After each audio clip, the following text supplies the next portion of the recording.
The political person में आपका स्वागत है। मशहूर खतीब मारूफ आलिम दीन हज़रत मौलाना तौसीफ़ रज़ा मिसबाही ने राजनीति में कदम रख दिया है और उसके लिए उन्होंने देश के काबिल तरीन मेंबर पार्लियामेंट संसद रत्न यानी बैरिस्टर असदुद्दीन ओवैसी की पार्टी AIMIM को चुना है। बिहार चुनाव से ठीक पहले सीमांचल के किशनगंज में मौलाना तौसीफ़ रज़ा मिसबाही ने पार्टी अध्यक्ष यानी असदुद्दीन ओवैसी के हाथों पार्टी ज्वाइन की।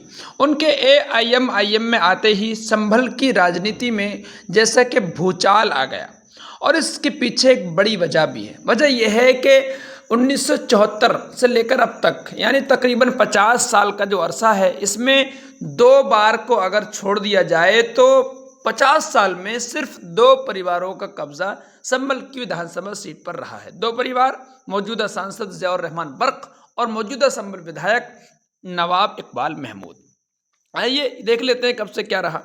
सबसे पहले 1974 में डॉक्टर शफीकुर रहमान। एक दिलचस्प बात यह रही कि पार्टियां बदली लेकिन परिवार नहीं बदले, चेहरे वही रहे, दल बदलते रहे लेकिन चेहरों पर कोई आंच नहीं है। आज भी वो चेहरे बने हुए हैं। तो डॉक्टर शफीकुर रहमान बर्क सबसे पहले 1974 में ये BKD मतलब भारतीय क्रांति पार्टी से विधायक चुने गए संभल की सीट से, और उन्होंने उस वक्त महमूद हसन खान यानी जो मौजूदा विधायक हैं इकबाल महमूद, उनके पिता को जो कांग्रेस से लड़ रहे थे उस वक्त, उनको हरा दिया था। फिर दूसरा चुनाव हुआ 1977 में। इस वक्त भी शफीकुर रहमान ही यहाँ के विधायक बने लेकिन पार्टी बदल चुकी थी।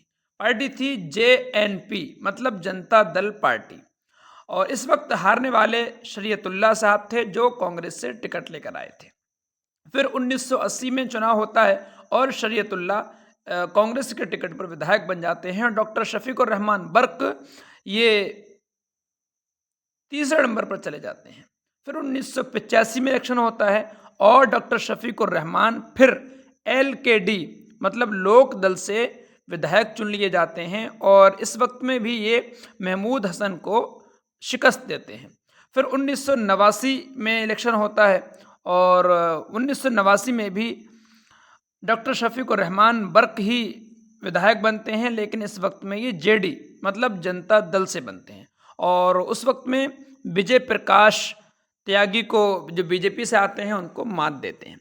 फिर 1991 का चुनाव होता है और 1991 में जो मौजूदा अभी विधायक हैं इकबाल महमूद, ये जनता दल के टिकट पर संभल के विधायक बनते हैं और शफीकुर रहमान बर्क जो है वो 3 नंबर पर चले जाते हैं। फिर 1993 का इलेक्शन होता है। 1993 के इलेक्शन में सत्य प्रकाश ये BJP से टिकट लेकर आते हैं और BJP के टिकट पर संभल की विधानसभा से पहली बार जीत जाते हैं। डॉक्टर शफीकुर रहमान हार जाते हैं इनसे इलेक्शन। फिर 1996 का इलेक्शन होता है। 1996 से लेकर 1996 फिर 2002, 2007, 2012, 2015, 2017 और उसके बाद 2022 यानी 1996 से लेकर अब तक लगातार इकबाल महमूद वहाँ पर विधायक बने हुए हैं। 2017 में ट्विस्ट आया संभल की विधानसभा सीट पर जब AIMIM ने एंट्री ली और AIMIM ने विधानसभा का चुनाव भी डॉक्टर शफीकुर रहमान के पोते जो ज़ियाउर रहमान बर्क मौजूदा सांसद हैं इनको अपना उम्मीदवार बनाया और इन्होंने इलेक्शन भी बहुत मजबूती से लड़ा और महज 20,000 वोट के अंतर से डॉक्टर शफीकुर रहमान बर्क के पोते ज़ियाउर रहमान बर्क हार गए और इकबाल महमूद यहाँ के विधायक बन गए। फिर 2022 आते आते ये हुआ कि ज़ियाउर रहमान बर्क सपा में चले गए और यहाँ से मुशीर खां इलेक्शन लड़े लेकिन उनका कोई प्रभाव नहीं रह पाया। मौलाना तौसीफ़ रज़ा मिसबाही जो हैं संभल विधानसभा ही में रहते हैं और इनकी जो पकड़ है वो सिर्फ शहर तक नहीं है, सिर्फ गांव तक नहीं है। गांव का बच्चा हो, शहर का जवान हो, देहात की औरत हो, सब इनको जानते हैं और अच्छी तरह जानते हैं और सिर्फ संभल तक महदूद नहीं है इनकी मकबूलियत, बल्कि पूरे हिंदुस्तान में बहुत अच्छी तरह जाने माने और पहचाने जाते हैं।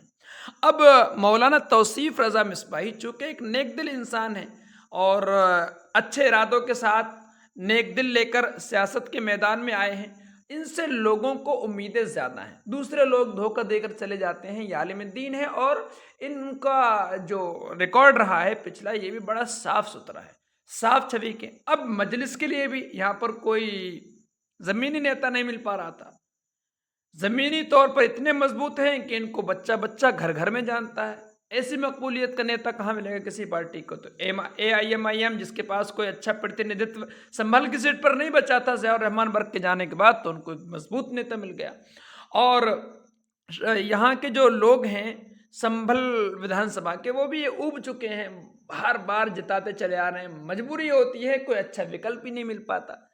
कोशिश की उन लोगों ने 2017 में असदुद्दीन ओवैसी की पार्टी को आगे निकालने की, मगर चूंकि ज़ियाउर रहमान बर्क का भी पहला ही इलेक्शन था और AIM भी इतनी मजबूत नहीं थी। अब सिचुएशन बहुत अलग है। 2027 तक आते आते AIM अपनी बहुत मजबूत पकड़ उत्तर प्रदेश में बना चुकी है और असदुद्दीन ओवैसी साहब लगातार दूसरे प्रदेशों में भी सभाएं कर रहे हैं, उत्तर प्रदेश में भी कर रहे हैं, इनका गठबंधन वगैरह भी हुआ है।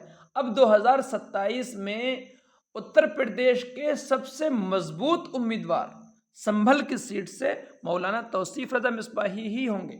ये पार्टी ने अभी डिक्लेयर नहीं किया है, लेकिन ये कंफर्म समझिए कि मौलाना तौसीफ़ रज़ा मिसबाही अगर ढंग से इलेक्शन में उतर गए तो ज़्यादा प्रचार की मैं समझता हूँ ज़रूरत भी नहीं पड़ेगी, क्योंकि इनको बच्चा बच्चा जानता है और सब पहचानते हैं, सब पहचानते भी हैं। साथ ही साथ ये काम करने के इरादे से भी सियासत में आए हैं।